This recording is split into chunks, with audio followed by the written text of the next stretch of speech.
Good morning students. Welcome to Jupiter's online class. So now we are going to discuss fourth unit of the chapter Development of Polio Vaccines. So in the previous unit we came to know what was the condition before 1900s, what was the condition when the sanitation system was improved, what was the contribution of the organization Mark of Dimes for the research of polio, etc. In this unit we will get information about the contribution of two important scientists who developed successful vaccination for polio. So before reading the text, let us look at the words of the glossary. The first word in the glossary is immunology. You look at your books, immunology. Immunology is the scientific study of protection against disease. So the study of immunity is immunology. Dr. Jonas Salk. Jonas Edward Salk, who took bath in the year 1914 and died in the year 1995, was an American medical researcher and virologist. A scientist who studies the viruses is known as a virologist. Best known for his discovery and development of the first safe and effective polio vaccine. So Salk developed the first and effective polio vaccine. Albert Bruce Sabin. Albert Bruce Sabin, who took bath in the year 1906 and died in the year 1993, was an American medical researcher, best known for having developed an oral polio vaccine. In India, oral polio vaccine is administered to the babies, isn't it? Sabin had developed that vaccine. The next term is cell culture. What is the meaning? Cell culture is the complex process by which cells are grown under controlled conditions, generally outside of their natural environment. Cells are artificially grown in the labs. Intramuscular injections. Medicinal doses injected into the muscles. Intramuscular injections. Booster. You must have heard about booster dose. What is booster? A second dose of medicine given to strengthen the earlier dose. A second dose of medicine that is given to strengthen the earlier dose. Endemic region. Region means area. Endemic regions means infected area. Sterile syringes. You must have heard about sterilization. What happens? Sterile syringes means what? The syringes or the injection syringes are disinfected. Immunocompromised. A body that doesn't have good immunity. The ability to defend against illness. Immunity means what? The ability to defend against illness. So immunocompromised body means what? The body doesn't have good immunity. So these are the terms and words which were there in the glossary. Now you come to the text, Unit 4. Dr. Jonas Salk was the pioneer in developing a vaccine for polio. Dr. Jonas Salk was the pioneer in the development of a vaccine for polio. Just we were studying in the glossary, he was the first scientist to develop a successful and effective vaccine against polio. So he is called as the pioneer. Who is a pioneer, my dear students? A person who is the first to study and develop an area of study is known as a pioneer. Others, they develop his idea, his findings. Okay, for example, we can consider Charles Babbage, who is known as the father of computer, as the pioneer of computer revolution. He was the first to invent a computer. Then till now we are finding good and developed versions of computer. So Jonas Salk is the first scientist to develop a successful vaccination for polio. Therefore he is called as the pioneer in developing a vaccine for polio. Read the following unit of the text and note the contributions of scientists for the development of vaccine polio. So we are going to read the significant contributions of the scientists, particularly Salk and Sabin, for the development of polio vaccine. Now look at the first paragraph. Dr. Jonas Salk had begun his medical research career studying immunology. Study about the defense system of our body is known as immunology. So he started his medical research career with the study of immunology. In 1947, while at the University of Pittsburgh, he began his research on polio. So he began his research on polio in the year 1947. And in the year 1955, a successful vaccination for polio was developed. So he began his research in the year 1947 when he was at the University of Pittsburgh, America. His research was greatly helped in the year 1949. His research was greatly helped in the year 1949 when a method of growing poliovirus in cell culture instead of having to use primarily monkeys for research was discovered.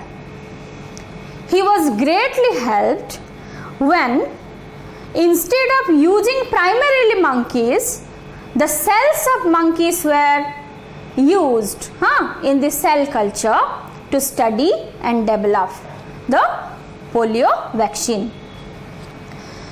So, during the early stage of study, the researchers came to know that poliovirus could cause disease in human beings as well as in monkeys.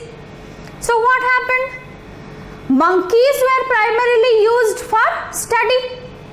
But by the year 1947, due to the introduction of cell culture, we know cell culture means what? Artificially the cells are grown in the labs.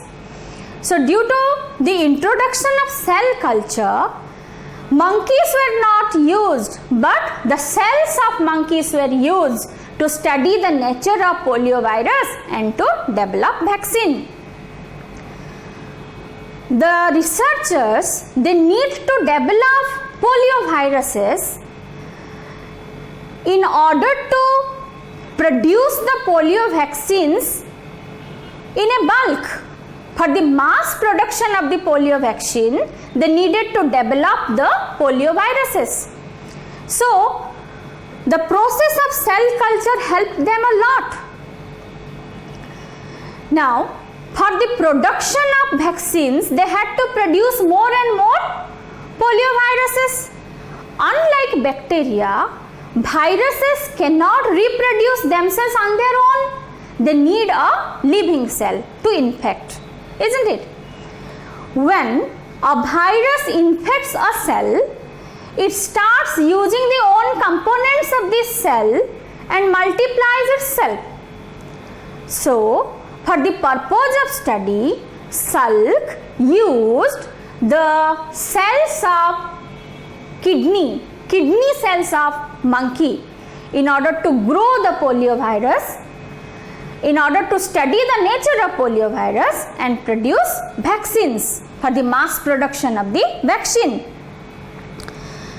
So, Salk needed to find a way to process the viruses, to control and use the viruses so that they were less infectious. So, he wanted to make the viruses less infectious before using them in a vaccine. In 1952, Salk was the first to develop a successful vaccine using a mixture of 3 types of virus grown in monkey kidney culture. He was the first scientist to successfully develop a vaccine using a mixture of all the 3 strains of polioviruses that were developed in the kidney cell during the kidney cell culture. He developed a process using formalin. Formalin is a chemical that inactivated the whole virus. He wanted to make the viruses less infectious. He wanted to first inactivate those wild viruses before using them in the vaccine. So, formalin, a chemical, helped him for that purpose. He used formalin to inactivate the whole virus, all the 3 viruses before using them in the vaccine. That happened in the year 1952. But suddenly we cannot, the government cannot decide to administer the vaccine. The vaccine has to undergo a lot of clinical trial. Do you know what is clinical trial? Clinical trial means what? A test that is carried out in the labs in order to test the effectiveness and safety of a vaccine. So, though in 1952 Salk had already created or developed a successful vaccination, it was not administered. The vaccine had to undergo a lot of clinical trials, and when it was finally seen that the vaccine was safe and effective, the government granted permission for the widespread use. So that is written in the next paragraph. What followed? Here refers to what?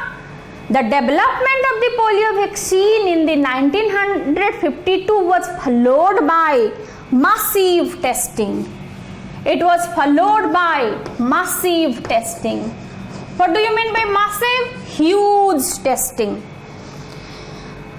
What followed was massive testing of the vaccine in clinical trials in the United States and parts of Canada. Began in 1954. The scope of the trials was unprecedented. The scope of the trial was unprecedented.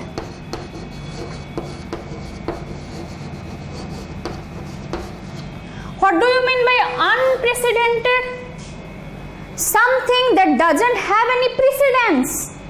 Something that has happened for the first time is unprecedented. We can say the corona pandemic and the crisis created due to corona pandemic is unprecedented. We do not have prior example. There is no precedence to it. For the first time we are experiencing such crisis. Therefore it is unprecedented.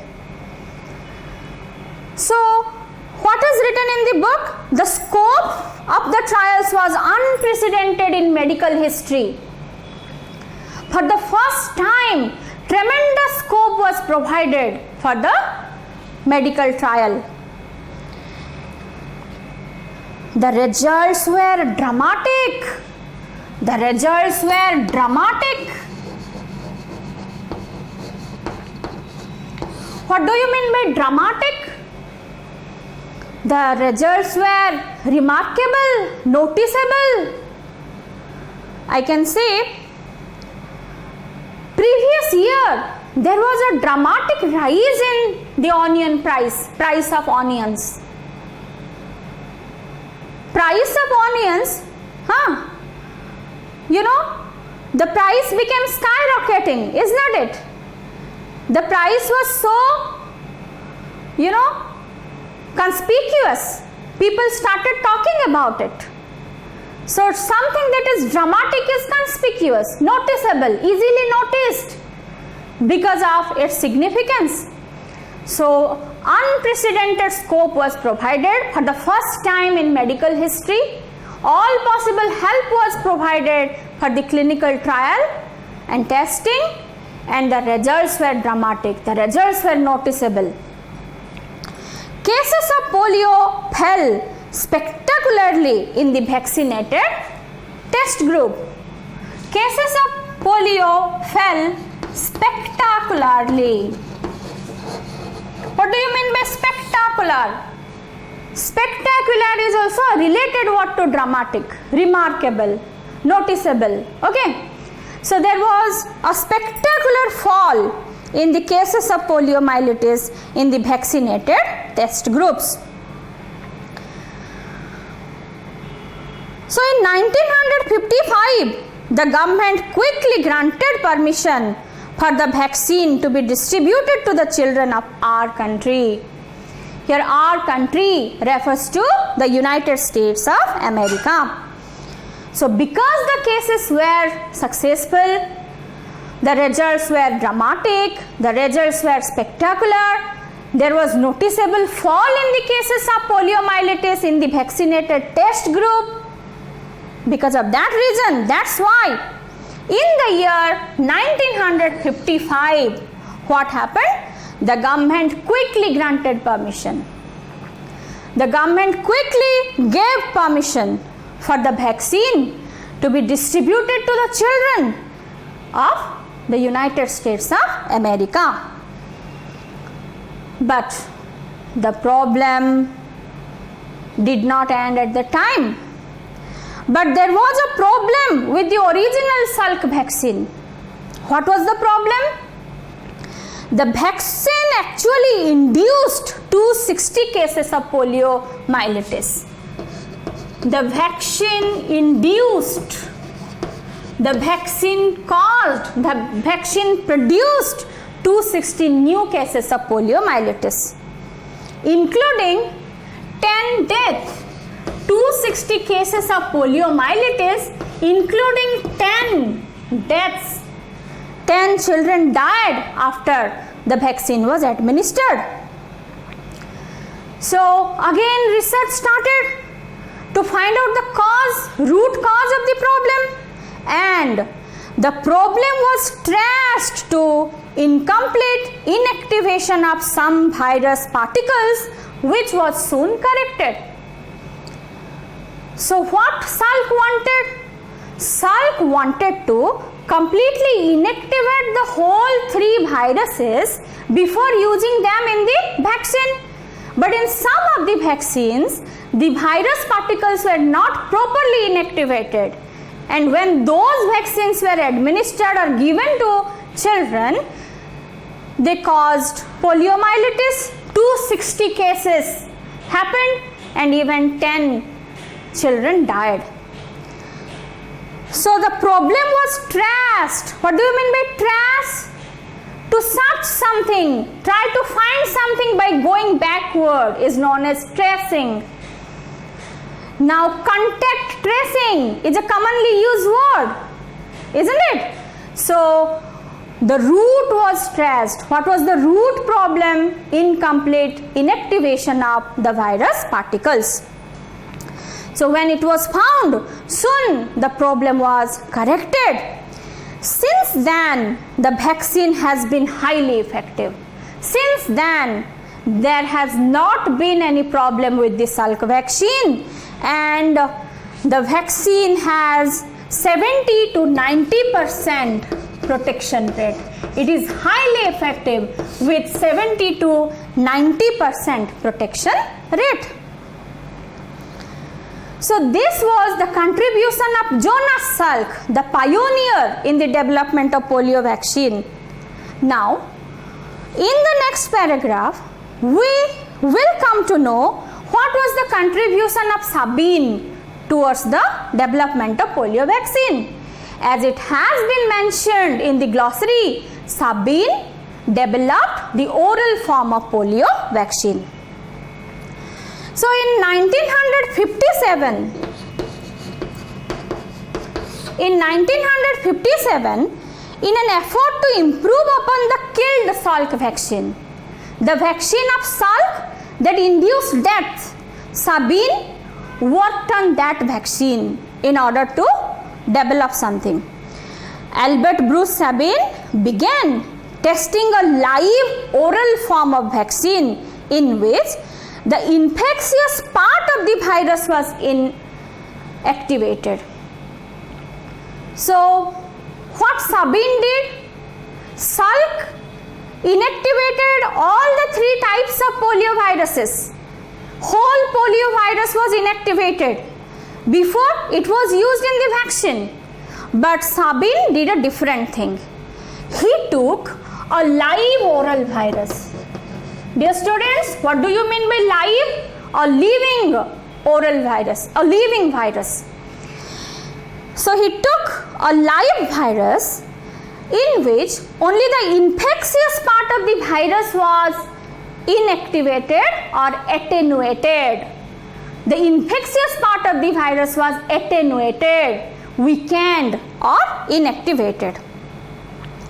This vaccine became available for use in the year 1963.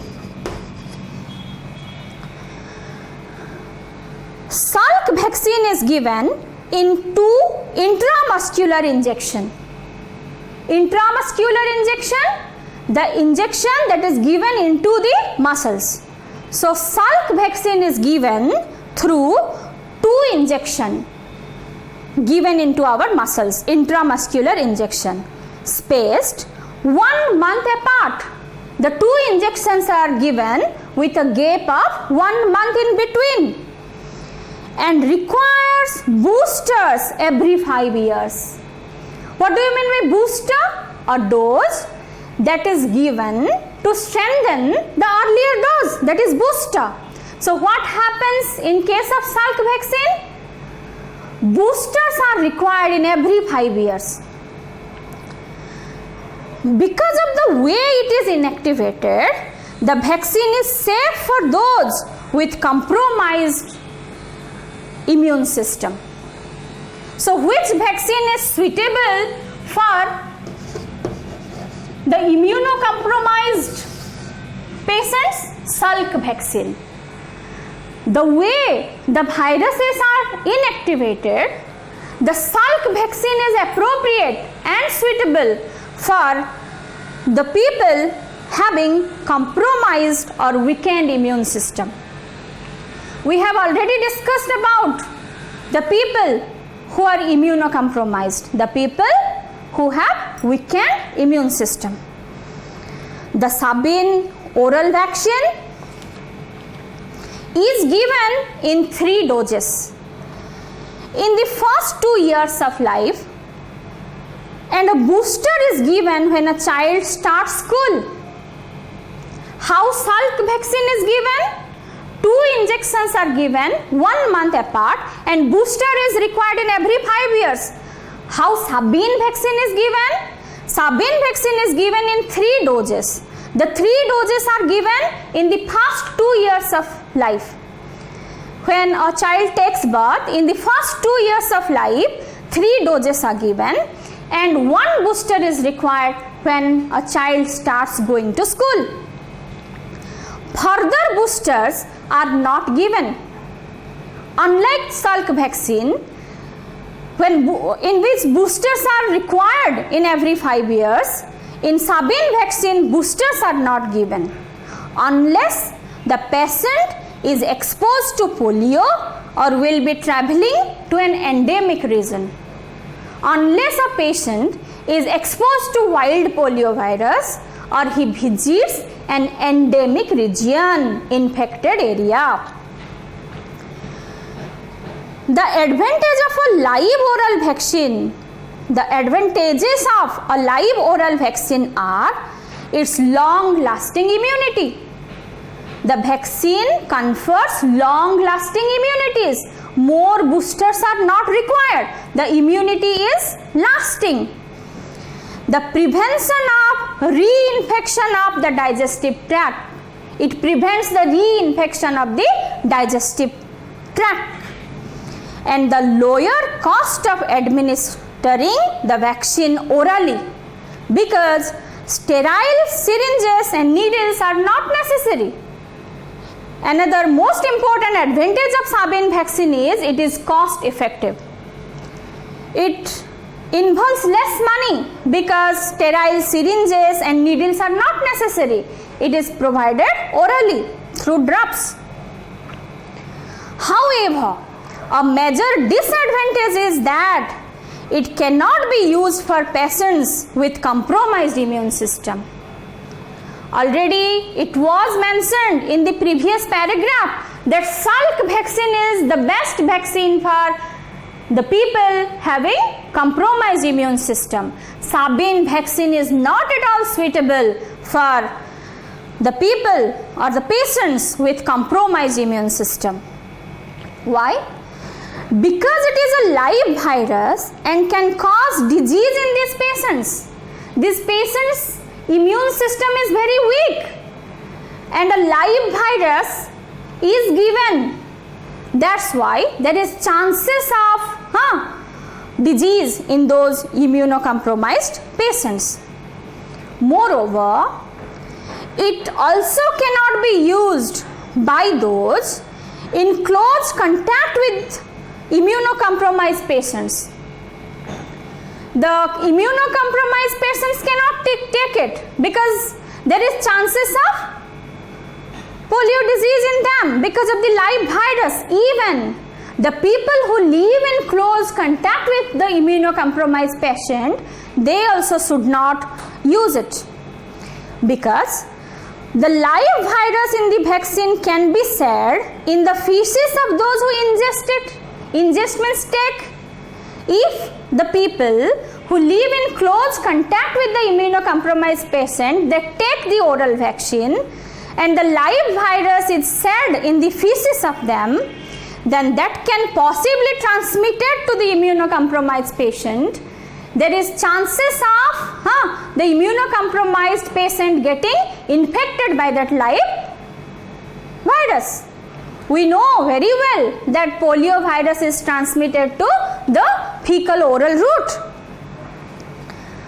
So this is a major disadvantage of Sabin vaccine, though there are some advantages. It provides long lasting immunity and also it is cost effective. It prevents the reinfection of the digestive tract. These are all advantages, but the major disadvantage is this: it can neither be used by the immunocompromised patient, it cannot be used by the people who live in close proximity with the immunocompromised patient. Another disadvantage of the Sabin oral vaccine is that those who have an enterovirus infection, we all know enterovirus means what? The gastrointestinal infection. So it is written that another disadvantage of the Sabin oral vaccine is that those who have an enterovirus infection in the gastrointestinal system, when taking the oral vaccine, may not develop the immune response. Those people having infection of the gastrointestinal tract, when they take the Sabin vaccine, they do not get the immune response. The vaccine doesn't work suitably for them. So clearly Both vaccines have their advantages and disadvantages with regard to relative safety and cost. One is cost effective, one is more safe. But it is suffice to say that both the vaccine are highly effective, and till now both the vaccines are given in different part of the world. So this is how the fourth unit comes to an end, providing us all the information regarding the development of polio vaccine, providing all the information regarding the contribution of Salk and Sabin, and also giving us detailed information about the advantages and disadvantages of both the vaccines. In addition, we have also come to know how both the vaccines are given to the little children. So dear students, before ending the class, let us discuss the questions which are given in the Think It Out section. So first question, what method did Jonas Salk use to develop polio vaccine? Jonas Salk used cell culture method to develop the polio vaccine. He used the kidney cell of monkeys in order to grow the polio viruses, study the polio viruses, and develop the polio vaccines in a bulk. How did Salk develop a successful vaccine? Salk wanted to process the polio viruses before using them in the vaccine. He wanted to inactivate the whole virus system. He did that with the help of formalin. All the 3 viruses were completely inactivated before they were used in the vaccine. How was the first polio vaccine accepted? The answer is there in the second paragraph. The first polio vaccine was accepted after huge clinical trials. Unprecedented scope for clinical trials was provided in the medical history. And when there was spectacular fall in the cases of poliomyelitis in the vaccinated test group, the government granted permission for the quick administration of the polio vaccine among the children of the USA. Number 4. What was the problem with the original Salk vaccine? When the original Salk vaccine was administered, it induced 260 cases of poliomyelitis, including 10 deaths. The problem was traced to incomplete inactivation of some virus particles, and when it was found, the problem was soon corrected, and the vaccine till now has not shown any problem. It has proved to be a very effective vaccine with the success rate of 70 to 90%. Then number 5 question, how was Salk vaccine given? Salk vaccine was given in 2 intramuscular injections 1 month apart, and 1 booster dose was needed in every 5 years. Number 6, how is Sabin vaccine given? Sabin vaccine is given orally in 3 doses in the first 2 years of life, and a booster is given when a child starts going to school. What are the advantages of an oral vaccine? The advantages of an oral vaccine are its long-lasting immunity, prevention of reinfection of gastrointestinal tract, and low cost of administration. What is the major disadvantage? The major disadvantage is oral vaccine, as it uses a live virus, cannot be given to a person who is immunocompromised, because there is chance of polio disease in those immunocompromised patients when they take it. Moreover, it cannot be given to the people who stay in close contact with that immunocompromised patient, because when they ingest the live virus, they can shed it in their feces and there is chance of transmission to the immunocompromised patient. So these are the 8 questions which are there in the Think It Out section. So we have already discussed all the paragraphs in detail. I have given you idea how to write answers to all the 8 questions which are given in the Think It Out section. I am quite confident, I am not hopeful, I am confident that all of you will read the text again and will write answers to the given questions. So in the next class we will discuss the last unit of this chapter. So dear students, let us end today's class. Thank you.